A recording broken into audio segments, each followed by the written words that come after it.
Hi guys, welcome back to Rose and Jones. Welcome to today's video. Today I'm going to be filming all of my high-end designer perfumes that I've got in my collection. It's completely impromptu and I was at home and I just fancied jumping on and filming something for you. I've been watching a lot of Amy Loves Perfumes videos. I love all of her videos. She's got the most amazing collection of perfumes. I love how she talks about them. She's got the most easy listening voice. She's got a gentle but knowledgeable voice, and I get inspired by watching her videos. I get inspired by listening to her and how she talks about them, and I love seeing her collection. So I've just watched a video that she did called my favourite designer perfumes, high-end designer perfumes, and I've just really enjoyed it. So I thought I'll just jump on and do my own. I've got quite a few actually in my collection, and I'm thinking actually that perhaps it is my favourite category of perfume. I love niche and I love designer. For the most part, I think I prefer familiar ground. I keep it safe, but keeping it safe with a bit of luxury, a little bit of, you know, something special. That seems to be the category that most of my fragrances fall into. So I thought I would just show you the lot, show you all of my high-end designer fragrances. I was going to try and put them in some sort of order, you know, most loved or least loved, most loved. The majority are all pretty much level pegging. So the ones I'm starting with are the ones that I probably wear the least or just don't gravitate to as much as the others. So we'll start off with a fragrance from the house of Viktor and Rolf, and this is obviously their high-end, called the Magic Collection. Sage Spell. I've mentioned this recently. I didn't buy this very long ago actually. I like it, I just don't love it, and fragrances I've got in my collection I don't love, I always look at thinking, well, do I need it? And I'm looking at selling this one, I think. I mean, like, every time I sniff it I change my mind again, but I'm just not 100% on it because it's basically a very limey, citrusy, freshy, but there's not much sage, and I really like sage, and it's mostly like a lime cologne. That's kind of how I would describe it really. The dry down is quite cucumbery, so it's not a love, put it that way. It's definitely not a love for me. So that's Sage Spell. Next up, from the same house actually, we have Lavender Illusion. This was my second favourite from the whole line, and I did manage to get myself a bottle. I do like this one a lot. Lovely for spring, lovely for summer. Fruity floral. It has black currant, it has lavender, equally blended. There's no more lavender than there is black currant, in my opinion anyway. It's quite a fizzy kind of a scent. It's also got it's an unusual note in here called lady's fingers. I think it's was it a vegetable or a fruit? I've gone blank. It's an unusual note flowing through this, but it doesn't make a difference to the overall thing. It still comes through as a lovely, soft, but also vibrant lavender and black currant, but slightly herbal. I like that the black currant comes through a little bit sharp in here. The lavender I would love to have been stronger. Probably why it's the illusion, because you're meant to think it's there, maybe, but it is definitely an illusion of lavender. But it's very pretty, very pleasant, and I do enjoy that one as well. The lighting here is rubbish. So next up, one from Tom Ford. Obviously Tom Ford is a designer house and he has his line of private blends, but this first one is more of an unusual one for Tom Ford. It was the one that came out and it was nothing like any of his others, being that it was very much a very cherry, non-musky, non-patchouli style that he normally goes for. This is just a straight up very juicy cherry almond. Actually, I don't think there's any almonds in here. I always say that, but it's the tonka that gives you that almondish vibe. Honestly, I find it quite linear. I find it very simple. Lovely scent, juicy cherry, Christmassy, bit boozy. I reach for it occasionally around Christmas time, maybe the odd time in the winter. I love it. I love that it's a good cherry scent. I'm aware that I'm talking really fast and rushing. It's because I've got a lot to get through and I know how I can waffle. So don't mind me talking at the speed of light. Tom Ford, Lost Cherry. There's that one. Let's go to the Maison Lancôme line. Got this one only maybe a month ago.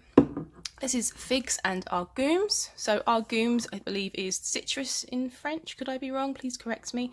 And obviously figs is fig. This is a really pretty scent. I really enjoy it. It's down low in my collection simply because it's not a scent I'm used to, because it has a very strong white floral note running through it, which is fine if I'm in the mood, but I'm usually in the mood for something sweeter. And there's not much sweetness in here. It's a grassy green fig with a very creamy, soapy white floral. It's a pretty scent. For me, it's quite classy. I think it's more of an occasion scent than a dumb grab. It's quite strong as well. Love the bottle design. It's so beautiful, so classy. Do I love it for the bottle design? Maybe a little bit. But no, the scent's lovely. It's just not one I'm going to reach for that often. I do love it. Okay. Next up is another Tom Ford. It's just down low because I don't wear it very often. I've mentioned about this being quite a patchouli heavy scent. Very much dependent on the season and occasion, this one. When I wear it, I love it, but I don't reach for it too often, because especially now it's getting warmer anyway. If I'm in the mood for something deep and musky and gothic and slightly romantic but moody, then I'm going to reach for something like this. But it is absolutely beautiful, and yeah, it's one of my favourites from Tom Ford. So next we have one from Guerlain, from their private collection, the Arts and Materials collection. So this is Rose Barbère, and this is obviously a rose fragrance. Beautiful rose, it really is. It's not my favourite rose, although I'm smelling it now and thinking how beautiful it is. Maybe it should be higher up in the list, actually. But let's assume everything from this point is pretty much level pegging, shall we? It's a honeyed rose with aldehydes. It's soft, it's smooth, it's creamy. It's mature, it's classy, classic. I wear it a lot when I have wedding cake related meetings or anything that's slightly more formal. That's the kind of thing I'd reach for. It is a really beautiful rose scent. So that is Rose Barbère. Next we have, let's have a look. Hang on. One from, let's go for the House of Dior. So we've got the Christian Dior Privé, or is it Maison Dior now, I think. So this is Holy Peony. I had the mini of Holy Peony and I really enjoyed the scent. Holy Peony, of course, is a peony based scent. It's quite a fruity peony. When I bought this, it was because I was making up for what I'd lost when I bought Trafalgar Rouge, or is it Rouge Trafalgar, when that came out this year. I love the sound of Rouge Trafalgar. It was a red berry heavy fragrance from Dior, which sounded lovely for the summer. And when I bought it blind, but I managed to get hold of a 40ml, which was much more affordable. And I figured I'd just go for it. So I bought the 40ml, and when I first sprayed it, it just was this big berry scent, but it disappeared into nothing. I think I was osmotic to that scent. I ended up selling Trafalgar Rouge, or Rouge Trafalgar, and I decided, coming back to the mini of my Holy Peony, that this was giving me almost as much fruitiness as, or more really, because at least I could smell this one. This to me is a great perfect scent to wear when you're meeting up with family. It's one of those friendly, fun, easy, pretty, you know, it's that kind of scent. It's classic and classy, but it's also it's got quite a youthful edge to it. I think it's the fruits or something making it just really easy to wear. Let's have another sniff. Really, really pretty. So that is Holy Peony. So next up, another from Christian Dior. This is Lucky. I wore this a lot last year. This is a Lily of the Valley scent. This is pretty much what you're getting. It's watery, it's green, grassy, Lily of the Valley, ethereal, very, very, very simple. I'd almost call it Lily of the Valley water, because it's so simple and delicate, very delicate. Performance isn't the best. It is really classy, really pretty, just very, very light, but I do love that one. So next up we have one from Elie Saab. This is Essence No. 1 Rose. I bought this only this year. I included it in my purchase video that I did, a month ago, I think it was. This one I bought because of Claire at Smurfy Girly. She talks about this one. She raved about it. We tend to enjoy similar fragrances, so I bought this blind for a really good price. It's a sweet, powdery, Turkish Delight rose. It's like ultimate luxurious rose talcum powder, but more. The more I wear it, the more it seems to develop, the more I get more depth and a character, and it's more than what I thought it was when I first smelt it. So I'm so happy to have got this, and thanks so much to Claire for putting it on my radar, so I never would have even probably checked it out. I'm really happy that I've got this, and it is extremely beautiful. And that is Elie Saab Rose No. 1 Essence. I'm going to go with another Dior. So this is Dior Amour. This is the 250ml, so hopefully it will fit in the shot here. Very easy to wear, this one. So it has just 3 notes of iris, powdery notes, and I've forgotten the last one. Damn, is it musk? I've gone completely blank. Just 3 notes. So it's a very simple fragrance, but it has a lovely character. It's like a powder puff of soft, irisy musk with a bit of tang. Oh, jasmine. That was the 3rd note. So where's that tang coming from? There's like a sourness, there's a bit of a sourness in here, which I really like. It stops it from going too powdery or too simple, but a fizzy tang to it. It's very unusual.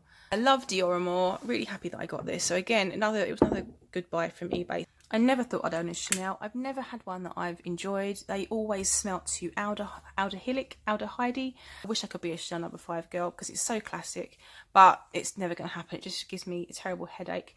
Through the lovely lady at Olfactive Stories, who's got a channel here on YouTube, who seems to have a very similar taste to me, and we kind of suggest fragrances for each other. But she suggested that I try Missia from Chanel. She knew that I loved violet and rose, and that's what this is. This is a violet and rose lipstick scent. This one to me is like the perfect lipstick scent. I've tried Lipstick Rose by Frederic Malle and that didn't work for me. It was just far too waxy and there was just something I couldn't wear. This one is like the most smooth, luxurious lipstick. It's really quite violet heavy actually. It's very smooth and I can smell that it's a Chanel. Like I get that Chanel DNA, but it's not full of aldehydes. I'm really surprised that I've got a Chanel in my collection. I just didn't think it was going to happen. I love that I have. I kind of, it's like this novelty of, you know, you got yourself a Chanel, and I kind of feel a bit extra when I reach for it. Very feminine. It's your classic 50s pin-up. That's the kind of image I associate with this smell. A sexy 50s, but fun, voluptuous woman kind of pin-up situation.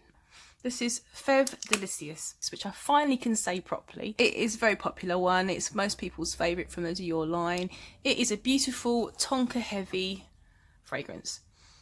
Smooth, gourmandish, it has a cherry vibe. I can't remember the notes because I'm useless. This is like a gooey marzipan tart with perhaps a glass of crisp white wine on the side. So this is very much one I wear either in the autumn and winter. It's very smooth, very, very classy. It's got that, I don't know, that classy gentleman vibe, even though it is obviously completely unisex. I think of a really classy gentleman having a cherry tobacco cigar and drinking a bit of brandy. I don't know, it just gives me that image in my head. But just love this one. Only a 40ml, unfortunately. Fève Delicious. A couple more from the Maison Lancôme line here, so let's just get through those two. So first up we have Rose's Berberanza, one of my favourite rose fragrances in my collection, but it is very strong. It's very, very boozy. One I don't reach for too often because it has got a very strong scent. I always get a compliment when I wear this because it's so strong on the rose, but it's like a beautiful boozy rose. It has, I think, honey, it's got pistachio, it's got possibly raspberry fruits. There's definitely a fruity note in here. It could be raspberry. It's very sweet. It's very, very, very, very sweet. I featured this fragrance in quite a few videos, particularly the one where I did my sweetest fragrances. This really comes up quite high. Sweet, boozy fruit cocktail with a funky note of pistachio, keeping it quite unusual. So beautiful. Again, a beautiful bottle from the Maison Lancôme line. Rose's Berberanza, absolutely stunning rose. Big, big personality. Ah, my legs have gone to sleep. I'm kneeling on my legs. Another from the Maison Lancôme, the Oud Bouquet. I went blank then. Oud Bouquet gets all the hype and it deserves it. It is a big, bold rose, praline, saffron. What else have we got in there? Just a massive personality. Obviously oud. Don't forget the oud. My first fragrance that I ever bought that was an oud fragrance. Whoops. It's decadent. It's luxurious. It's loud. It's just absolutely beautiful. This is my evening out fragrance. Have confidence wearing it. You will get noticed and you will feel fantastic. Next up, we've got two from Tom Ford. Let's go with Fucking Fabulous. Possibly my favourite from the line, I think. It's very versatile. It is not season dependent. It's a creamy, smooth, sage, leather, tonka fragrance. There's nothing sharp. There's nothing too loud in here. It's very executive. This is a sexy executive scent. Although it is completely unisex, I always picture a really sharp suited man, maybe even James Bond, who knows. Effortless, smooth, fresh and aromatic kind of way. very classy. That's this kind of scent, but I like wearing it for me. I've noticed I reach for this on a Friday quite often. I don't know what that's all about. I don't know, but it's my Friday fragrance, Fucking Fabulous by Tom Ford. Next up is a Tom Ford, my most recent Tom Ford. Again, eBay. Just a bit of an eBay junkie. Vanille Fatale.